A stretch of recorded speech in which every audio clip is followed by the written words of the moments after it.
Hey, Karlyn, what should I pack? Will, we want you to be happy when you come visit us here at the Grand Canyon. So why don't you come on over to my general store? Let's go. Stephen, welcome to my store. And let's go take a look at the 5 things you need to make sure that you prepare for here at the Grand Canyon. I think you need to click your fingers. Why don't you click your fingers? I mean, like that? That. Well, hey, when you come here to the Grand Canyon, you need to make sure that you get a map and get yourself oriented. And then you need to get the right clothing, and you'll notice the dressing in layers. And then we're going to talk about footwear, whether it's boots or sneakers, and then ultimately sun protection. And there's one more thing: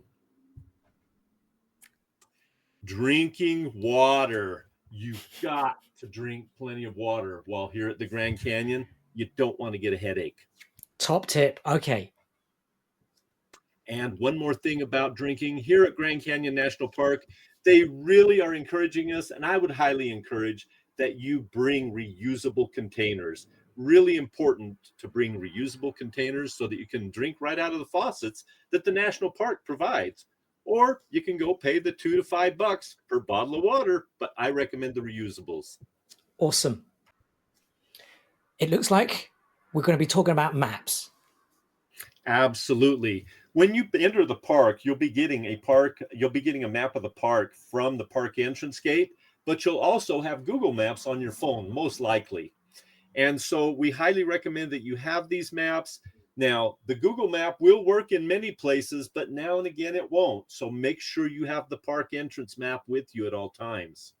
It doesn't matter whether it's old school or new school. The thing is, make sure you've got one map that you can definitely rely on. Yeah.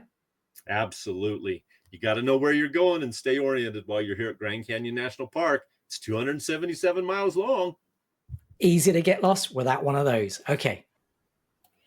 And we're talking about clothing. Now, it sounds quite obvious, but it sounds as if you can be either too hot or too cold.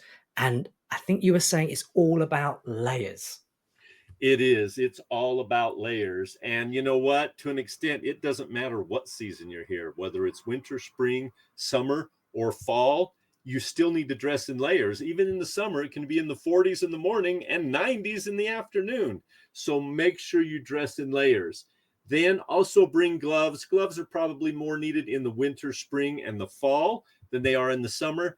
And then always bring a hat. The sun almost always is out. Obviously, now and again, there's a winter storm going on, a little snow falling here, but a hat always comes in helpful. And this is what will keep you comfortable. Be prepared for the wide temperature change that happens here at the Grand Canyon. That's why layers are the key. Okie dokie. So we're moving on to sun protection, and it's not just about sunnies. Well, and right behind layers is sun protection. You can see we got hat here, we got sunscreen, and make sure you got those glasses to keep the sun out. All of this is another important protection to keep you happy here at the Grand Canyon. Karlyn, I know when it comes to footwear, sometimes I can get it really wrong. I remember you were saying about wearing sandals and going for a mule ride, guaranteed to get chafing. So why don't you talk us through whether it's sneakers versus boots? Well, a lot of people prefer sneakers. They're just more comfortable in them.